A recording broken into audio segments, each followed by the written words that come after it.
see them talk say make we off mind, but thank God say Maiyegun don come. So my people make you loud down, yo yo. Maiyegun don come, oh yo yo. My people make we shout, oh yo yo. Maiyegun don come, oh yo yo. Believe. And if you have been following, I believe that you'll be able to catch up with this, especially from where we were the last time. So you can get this, just search for it. Nigeria's whitewashed heads of state, the Kano emperors, 1, 2, 3, 4. You can read all of this, or you can also brace yourself with some other add up, good write-ups about the event leading to the Nigeria's first coup and subsequent coup and to date. Okay, so this is one for the record. You can search for that on Google, and it's not really hard to see. Okay, so we're going to read from where we stopped the last time, when Abacha's fake coup, trumped up charges, sentencing of his own vice president, Oladipo Dia, arresting Obasanjo, jailing Yaradua, and none like that. And then his end. MKO Abiola, his death, and the end of Abacha. This is what will be the concluding part of this reading tonight. So thank you as you join me again. Let's continue. So it was about press freedom and repression under Abacha. So many things in Bokwari's style, because Bokwari happened to be the man who was appointed to head the PTF, Petroleum Trust Fund, under Abacha. So there are so many. That's why when Bokwari came in, brought in Baba Gana Kinjibe, brought in so many other Abacha henchmen back in the old days into this government. It became the government called the gerontocracy, government of old people, for the old people, by the old people. However, it was just like Abacha rebirth, and that is why history is good. Abacha today, Abacha family, they are one of the multi-billionaire family in Nigeria today. They didn't invent anything other than Abacha becoming head of state of Nigeria. They did not actually have anything to their name before then, other than that. However, the people that they ruined their lives, the country that they ruined and destroyed, continue to make the same mistake of the time of Abacha. That was why a lifeless, breathing, unproductive mannequin could be brought back to be your president again. But what can I say? Let's read. A dictator and free press are like oil and water. They do not mix well. Within 2 months of seizing power in November 1993, General Sani Abacha's military government began a series of attacks on the media aimed at bending it to its will. The government has been provoked above all by the activities of a vibrant independent press, which has been prominent in calling for an immediate and unconditional return to civilian rule. In furtherance of this, Abacha considered the creation of a press court. The special press court would try journalists accused of making false reports. The regime would subjectively determine what a false report was and punish journalists accordingly.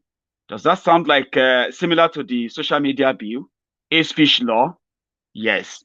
Back in the days, they called it a false report, and the press court is the one that will determine if your report is correct or not. You get that now? Same thing to what Bokwari and gang are bringing up now. A speech bill, social media bill, this bill, that bill. You get that? Let's continue. From November 1993, dozens of journalists working for the independent press have been arbitrarily arrested and detained incommunicado without charge or trial for prolonged periods. Hundreds more have been arrested and briefly detained, sometimes repeatedly, by security agents of the government, either as a warning to them not to pursue sensitive or controversial stories, or as punishment for stories already published. journalists were detained under Decree 2, which precluded detainees from going to any court and made them incommunicado. Is that not what the DSS is doing right now? Is that what they have been doing? Let's continue. When it was difficult to arrest a journalist, the regime would detain people close to them. In 1993, security agents arrested and briefly detained Ladi Olorunyomi, wife of Dapo Olorunyomi, and their 3-month-old baby, Aramide. When the security men could not find him at home, she was arrested again in March 1997 and only released after 48 days in detention. In some cases, journalists went missing without a trace. Baguda Katho, a senior correspondent for the news magazine, who was based in Kaduna, disappeared in March 1996. For so many of you who know Dadiyata was kidnapped in Kaduna in front of the gate of his house, because Dadiyata, a journalist that continually criticized El-Rufai, the governor of Kaduna State, Dadiyata is still missing to this day. They haven't found him. It is not new. Those who fail to learn from history, they are bound to repeat it. And that is exactly what Nigerians are facing now. It's going to get worse. Let's continue. Before his disappearance, Katho was being sold by security agents from the Directorate of Military Intelligence about stories he had written about the alleged March 1995 coup plot, over which 4 other journalists have been jailed by a special military tribunal. Another journalist soon faced the same fate. Chinedu Ofuaro, a reporter with the Guardian newspaper, went missing in May 1996. He is reported to have left Lagos for Owerri, a city in eastern Nigeria, 555 kilometers away from Lagos, on 24th of May, and was expected back 2 days later. He has since been reported as killed. This hard approach was extended to newspaper vendors. In March 1996, GEN.SANNI, a vendor in Bori, Rivers State, was arrested at his newsstand by security officials. His offense was to have been selling seditious, independent journals and newspapers. He was detained and kept incommunicado without trial. As if illegally detaining, kidnapping, and killing journalists were not enough, the regime also burned media houses. During the night of 16th December 1995, the headquarters of the Guardian newspaper, which had been reopened only a few months earlier after a year-long ban, was set ablaze by unknown arsonists who sprayed petrol on the premises. The circulation department was substantially burnt, and only quick action by firefighters saved the entire building from being completely burnt down. On 31st December 1995, unknown persons also burned the offices of the Independent Communications Network Limited, publishers of the news, Tempo, and Tempo Football in Lagos. This time, the damage was serious, destroying property worth millions of naira. Babangida had in the past claimed that Abacha was not bright upstairs and was only good at coup plotting. Abacha once again proved him wrong by importing decrees made by Babangida and making them even hellish in execution. Nigerian Press Council Decree number 85 of 1992 and the newspaper's Decree number 43 of 1993 were enacted by Babangida to tame journalism, but were effectively weaponized by Abacha. National Broadcasting Commission Decree number 32 of 1992 allowed for private ownership of media houses, but also allowed the regime to give licenses only to their friends or to revoke licenses. Babangida also created tyrannical defamation laws From 1991, courts tended to award exceedingly high damages against publishers found guilty of libel.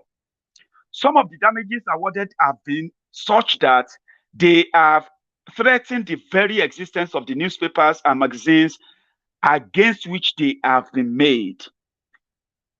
A practical example of this abuse was evident in January 1994, when 9 justices of the Supreme Court, including the then Chief Justice of Nigeria, Justice Muhammad Bello, and his successor, Justice Muhammadu Lawal Uwais, sued the Concord Press Nigeria Limited, publishers of Weekend Concord, for 450 million naira. That was $5.6 million damages for libel over an alleged defamatory publication in a December 1993 issue entitled Justice Muhammad Bello, Kick Him Out Now, Lawyers Demand. What the Concord reported was a bribe of luxury cars provided to the judges by Babangida. The Concord thought such gifts would interfere with the independence of the judiciary. Journalists also suffered in the Phantom Coup of 1995. 4 journalists were tried secretly by a special military tribunal on charges of being accessories after the fact to treason for writing stories about an alleged coup plot to topple the military government of General SANNI Abacha. They were initially sentenced to life imprisonment in July 1995, but this was later commuted to 15 years imprisonment. The journalists served their sentences until Abacha died in 1998. Ogoni 9. This is the story of the Ogoni 9. Ken Saro-Wiwa.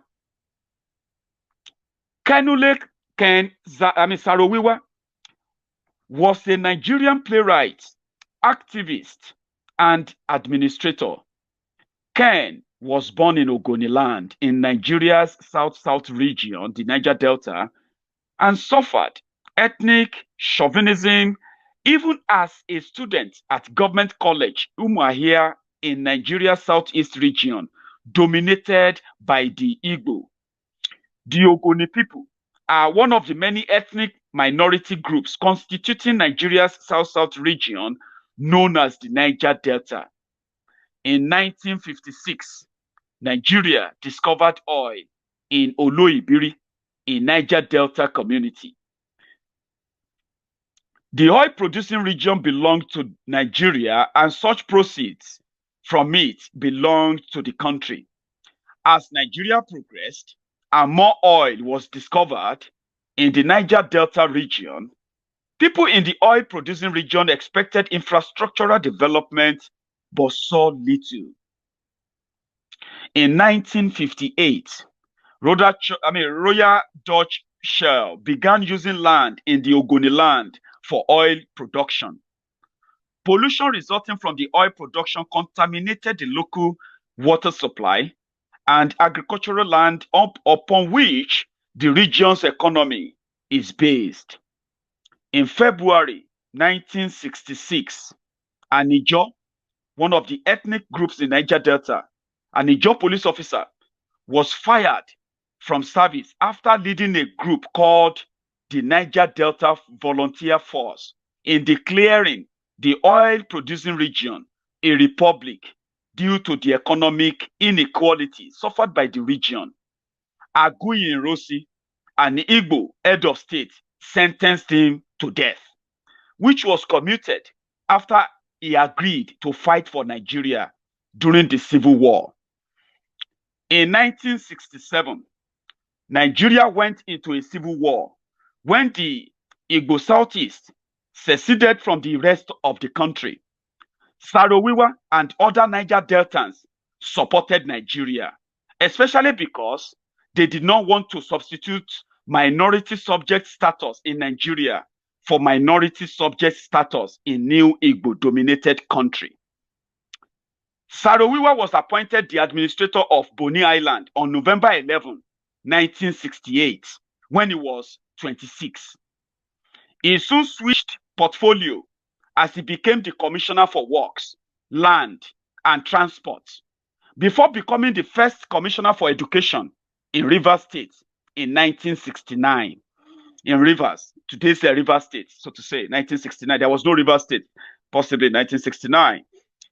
Sarowiwa used his position as Education Commissioner to develop education in Ogoniland, making many youth loyal to him. Sarowiwa's involvement with the government helped him to solidify strong alliances with military men, becoming very close to T.Y. Danjuma, Olusegun Obasanjo, and Sanni Abacha, who lived next door to him on Unzemiro Street in Port Harcourt, causing their children to become playmates. Nigeria witnessed an oil boom in 1970s, with earnings from crude oil rising by 500%. Despite the oil boom, Nigeria barely recorded a rise in per capita income for 25 years, 1970 to 1995. Nigeria's funds were being siphoned by a few as over 40,000 oil spills occurred in the Niger Delta region, killing aquaculture for the poor farmers in the region. Gas flaring from these companies also contaminated rivers and farmland, killing economic activities in the region, while the proceeds from the Niger Delta land were being used to develop other regions in the country. Different groups rose during this period to protest the injustice being done to them. In January 1990, the Movement for the Survival of the Ogoni People, MOSOP, was founded to demand royalties for the oil extracted from Ogoni lands and for compensation for the environmental damage caused by oil drilling, among other things. The MOSOP also drafted a Bill of Rights that was signed by 30 prominent Ogoni leaders, including the heirs of the 6 Ogoni clans. MOSOP's president was Garrick Barili Letton, former Federal Commissioner for Education in Nigeria. And the vice president was Edward Kobani, also a former commissioner. The publicity secretary was the influential Sarowiwa, who was responsible for drafting the Bill of Rights. Refusing to listen to their appeals, MOSOP organized the Ogoni Day Rally in January 1993, mobilizing 60% of the Ogoni populace. At this time, Babangida was the head of state, and he invited MOSOP to Abuja in a meeting where the National Security Advisor and Director of Military Intelligence, responsible for tracking coup, were present. The Ogoni activists did not know that the government was baiting them, waiting for when the peaceful protest would have a bite at violence so they can swoop in and play the hero. By April 1993, the MOSOP was beginning to suffer ideological differences, with older Ogoni men accusing youths led by Sarowiwa of trying to hijack the movement. Sarowiwa had also inducted several other organizations into the MOSOP. He claimed it was to strengthen the movement, but Letton and Kobani accused Sarowiwa of using the new groups to have a majority in MOSOP. As if trying to prove them right, Sarowiwa, without consultation, granted an interview with CNN, saying that the Ogonis will boycott the June 12, 1993 election. MOSOP had an internal election to decide if they should boycott or not. Sarowiwa prevailed. In the ensuing disagreement, Letton and Kobani resigned from MOSOP. Sarowiwa became the new MOSOP leader alongside Miti and Kukpenen. In the period after the failed Nigerian Third Republic, as Nigeria struggled with leadership, Ogoni mirrored it. Despite this challenge, the goal in Ogoni was the same: protection of the Niger Delta against oil extraction that was damaging their lands. It was only the method that differed. Conflict soon started ensuing among the Ogonis. They started as verbal confrontations and erupted to physical conflicts. Sarowiwa was arrested a couple of times and released. Abacha even apologized to him on one of such occasions. Although it seemed Abacha was still his friend. Even offering Sarowiwa a ministerial appointment at the Petroleum Ministry, there was more to his kindness. Not seeing the trap being prepared for him, Sarowiwa appealed to Abacha to protect the Ogonis from communal clashes from their neighbors. Abacha appointed Major Paul Okuntimo as the head of the Rivers State Internal Security Task Force. Paul, on May 12, 1994, sent a memorandum that read, "Shell operations still impossible unless ruthless military operations are undertaken for smooth economic activities to commence." He recommended wasting operations. This was the beginning of the end. There were a series of attacks on Shell properties by the Ogonis as part of protestation against the pollution being done to their land. Shell, in protecting their properties, has at different times paid the Nigerian army and the Nigerian police force to protect them against these attacks. Shell officials have admitted requesting assistance from the Nigerian military authorities to defend the company's installations. While Shell suspended production in Ogoniland in mid-1993, in the face of increasing local and international protests, the abuses set in motion by Shell's reliance on military protections, there were heinous. Paul's task force was also responsible for suppressing protests by communities in other oil-producing areas with similar grievances. In the aftermath of military raids on villages associated with indigenous movements, community leaders have been detained without charge or face trial by ad hoc courts. In one of those attacks, hundreds of Ogonis were arrested, killed, or maimed. At a press conference, Paul mentioned that they will shoot guns around at night to intimidate people and shoot them in the open as they run out of their houses. They use grenades to send them into the bush in the middle of the night. Expectedly, there were reprisals. On 21st of May 1994, 4 conservative Ogoni leaders were killed in Gokana by an angry mob that believed the 4 Ogoni leaders were pro-government. In the wake of the murders, which occurred under disputed circumstances, the Rivers State Internal Security Task Force embarked on a series of punitive raids on Ogoni villages. These raids were characterized by flagrant human rights abuses, including extrajudicial executions, indiscriminate shooting, arbitrary arrest and detention, floggings, rapes, looting, and extortion, which violates Nigeria's obligation under the international law and Nigeria Constitution. Even though Sarowiwa was not at the scene of the mob justice, nor were they able to prove that he had any direct role to play in the attack, the Abacha government thought that was the perfect opportunity to deal with Sarowiwa. He was arrested in connection with the crisis. Saruwiwa and other Mosop chieftains, alongside several other Ogoni people, were detained for 9 months before facing trial in February 1995.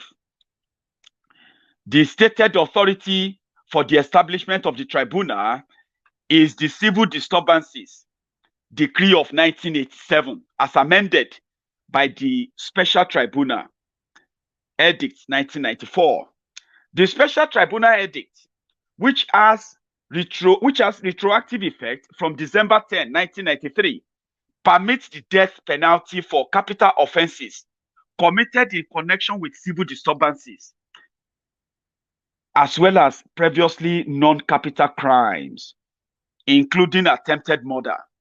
The tribunal's judgment is not subject to review by a higher court, but only to confirmation by the Provisional Ruling Council, which is shared by the head of state, Abacha. On January 11, 1995, Chief Gani Fawemi, who represented Saruwiwa, Miti, and Kukwinem, filed a suit in the Federal High Court in Lagos, challenging the composition of the tribunal and the lack of any provision for review by a higher court. On March 27, the Federal High Court issued a decision that it lacked jurisdiction to decide the issue. At this point, it was obvious that the government was not interested in a fair trial, but the elimination of Saruwiwa. On October 31, 1995, the tribunal found Saruwiwa and 8 other defendants guilty and sentenced them to death by hanging. That is Ken Saruwiwa. Appeals came from the USA, UK, Commonwealth of Nations, and Nelson Mandela that Abacha should commute the death sentence of Saruwiwa and other 8 Ogoni leaders. In his typical manner, Abacha kept mute. On November 10, 1995, the day the Commonwealth head of government meeting started, the Ogoni 9 were executed. Several countries recalled their High Commissioner as Nigeria faced a ban from the Commonwealth and closed doors from other countries. Aso Rock assassins under Abacha. After retiring Madueke and Chris Ali, Abacha became even more paranoid about his security and created strike force and special bodyguards, in addition to the brigade of guards directly responsible for protecting the president. These new units were headed by Abacha's chief security officer, Hamza Al-Mustafa, a military intelligence officer from Yobe State. Al-Mustafa became Abacha's de facto gatekeeper, with the ability to closet him away or grant access. Anybody who wanted to see Abacha had to go through Al-Mustafa. Abacha was so full of paranoia that he rarely traveled outside Nigeria, and his itinerary was a closely guided secret between Hamza and the National Security Advisor, Ismaila Guazo. Hamza's job description was not limited to defensive protection. He also launched offensives. The Aso Rock assassins were introduced. The adoption of assassination by Abacha is best summarized in the words of Niccolo Machiavelli, unquote.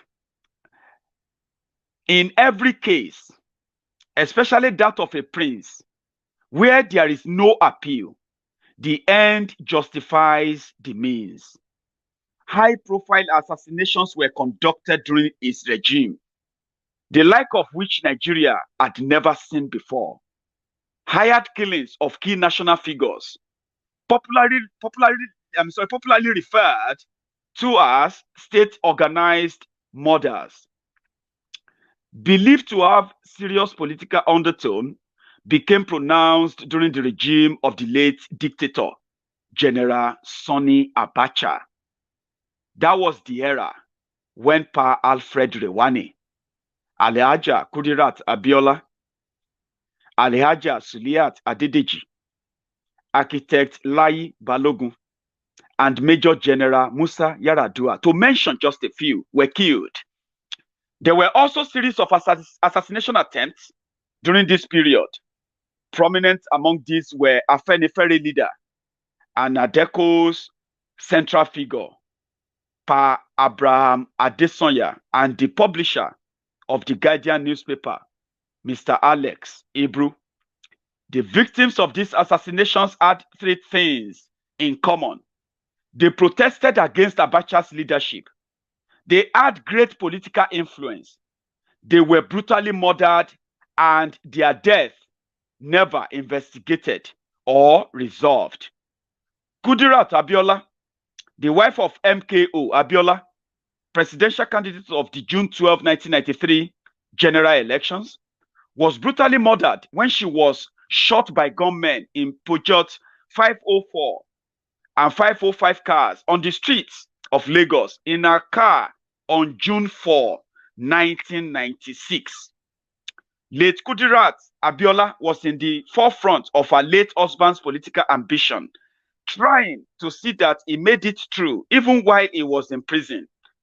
Pa Alfred Rewane was shot in his sitting room by men who bypassed security with a sticker of Live Flour Mills, one of Rewane's company, on their Peugeot 504 car, while also speaking his native Ishekiri language.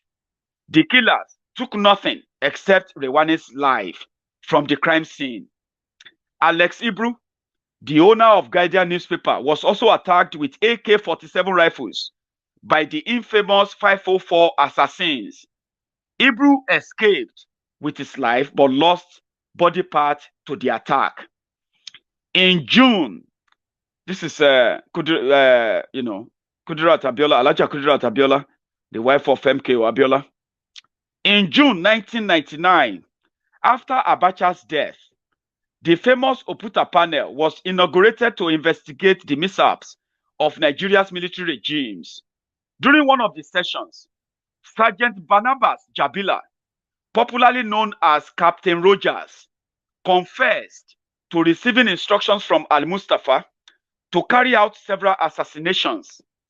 Rogers also said that in 1996, Al-Mustafa sent him and 11 other strike force team members to Lagos, where they met Bamayi and Lieutenant Colonel Jibre Bala Yakubu, who gave them instructions to assassinate Kudirat Abiola, Alex Ibru, Abraham Adesanya, Bola Ige, and Olusegun Oshoba. Rogers admitted to murdering Kudirat and to receiving given guns used during ECOMOG peacekeeping missions in Liberia and Sierra Leone to avoid the ammunition being traced back to them. Despite conventional statements, incriminating shreds of evidence provided, and a protracted litigation period, nobody was punished for the assassinations conducted under Abacha regime, as all defendants have been discharged and acquitted. A bit of corruption under Abacha. Abacha was not only great at executing people he thought troublesome, he was great at making money disappear. Why the exact amount embezzled in his regime has not been ascertained, Abacha alone is believed to have personally stolen between $1 and $3 billion while in office, without considering other embezzlement perpetrated indirectly for him or by others for themselves under his administration. In September 2002, Muhammad Abacha agreed to repay over $1 billion to the Nigerian government. Remember that. Several Abacha loot has since been returned. Some of the ways Abacha looted the Nigerian treasury was by awarding contracts to front companies, accepting massive bribes, and by siphoning money directly from the Nigerian treasury. Someday we'll have a well-detailed insight into the extent of wastage perpetrated during his regime. You will never find out. Forget about that. Now let's go to the transitioning. What led to the Abacha's end and how it all tragically ended. In October 1995, under pressure to implement political reforms, Abacha announced a 3-year transition program to civil rule, which he tightly controlled until his death on June 8, 1998. Abacha established the National Electoral Commission of Nigeria, NECON, which published guidelines for party registration, recognized 5 political parties in September 1996, and officially dissolved opposition groups after refusing to recognize them. The military professed its support for Abacha should he seek re-election as a civilian. And by April 20, 1998, all 5 parties had nominated Abacha as the single presidential candidate, despite criticism by the international community and dissent groups. Major opposition figures, especially those in exile, dismissed the transition program and called for boycott of the parliamentary, presidential elections. Only candidates from among the 5 state-sanctioned political parties participated in the state assembly elections held in December 1997 and parliamentary election held in April 25, 1998. The United Nigeria Congress, UNCP, considered by many government opponents to be the army's proxy, won widespread victory. For posterity's sake, Nigerians like Lamidi Adedibu, Southwest, Chief Author Eze, Southeast, Nathaniel Zome, Olushola Saraki, North Central, Bello Alkali, Author Nzeribe, Southeast, Alhaji Saleh Hassan, 74 traditional rulers across Nigeria, led by Alhaji Muhammadu Mashido, Northwest, Arisekola Alawo, Southwest, Dan Kabo, Abba Kyari, Buhari's chief of staff, another Abba Kyari, Tanko Yakasai, Ibrahim Tahir, and a host of others supported the continuity of the Abacha regime, either through life perpetuation or by contesting as a civilian. 2 things united all Abacha supporters: greed and fear. If you look at those who are supporting Boko Haram today, 2 things unite them: greed and fear. The arrest, detention, and murders conducted during the transitioning period ensured that most key political actors are either dead or in detention or exile or sidelined, thereby impoverishing both political discourse and action in the country. Abacha was on the path to making himself a dictator, possibly for life. What was rather ironic was that Abacha helped to restore democracy in Sierra Leone and had an overwhelming contribution to ECOMOG's peacekeeping mission in Liberia. Yet, he was a dictator back in Nigeria and was not willing to cede power. But fate had other plans. Abacha's death. On Sunday, June 7, 1998, Abacha was at the presidential villa entertaining guests late into the night. Abacha had a few visitors, most of whom were close friends or loyalists. Abacha's friends of 30 years, the FCT minister, Lieutenant General Uzeni, was with Abacha till about 3 to 3:30 in the morning when he left him. Abacha and Uzeni are inseparable party buds, and Uzeni mentioned that oftentimes he would wait up till 11 p.m. or 12 midnight so that he would have finished with all those who would normally take their problems to him. Unbeknownst to many, Abacha had underlying health conditions, which were known to a few. He was on heavy medications in the last few years of his life. Both Bamayi and Dia confirmed his health complications. Someone who saw Abacha the month he died recalled his surprise when Abacha became noticeably out of breath after climbing up a flight of stairs. After Hussaini left Abacha that night, some of his guards observed that he was unwell. Al-Mustafa was informed and he quickly called the state house physician, Professor Suleiman Wali. Wali noted that by the time he got to the villa, Abacha was unconscious and was foaming from the mouth with a very feeble heartbeat and was almost dead. 40 minutes later, Wali confirmed Abacha's death. Abacha died from a heart attack overnight on June 8, 1998, at 54. Abacha was a party bird who had been involved with 7 coups from a military career spanning 32 years, participated in the Civil War, and has had to live under intense paranoia for the past 11 years of his life. Although he had been partying with his friend, the night Abacha died, there had been no apple or Indian prostitutes, as apocryphal or legend put it. Popular Nigerian activist Gani Fawayimi famously said, "We thank God that he has passed away. He was a thoroughly evil and wicked man. Everybody is jubilant. And I have no doubt in my mind that he will go to the hottest part of hell."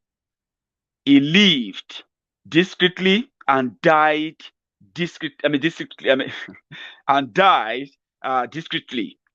Many Nigerians did not know Abacha had died until he had been flown to Kano, where he was buried. The news of his death was broken by foreign media. Partying broke out in different parts of the country. Abacha had finally met his end. For this reading, this writer acknowledged the following. Says, special acknowledgement to Sonny Alausa Isa for his contribution to the series and to Chima Oshuji for his research and contributions. If you have come this far, I am grateful to you too for reading, for sharing, for the comments. However, I will be taking a week break. That was the writer, where he said he was going to come back with more. However, this is now on tape, and I'm happy to share that with you, my friends, on Maiyegun's Diary tonight. So, we have done our part. We'll continue to educate. We'll continue to enlighten. We'll continue to share and expose what we believe will help you in deciding and knowing the truth about the fake Nigeria they've put together. Why it won't work, why it is not working, why the only option you have is to save yourself, save your lives, save whatever is left of yours, save Yoruba land, because that is all that is left for us. Whatever it's going to take, we have to. Still them talk say, make we off mind, but thank God say, Maiyegun don't come. So my people make you ladder, oh, yo yo, Maiyegun don't come, oh yo yo. My people make we shout, oh yo yo.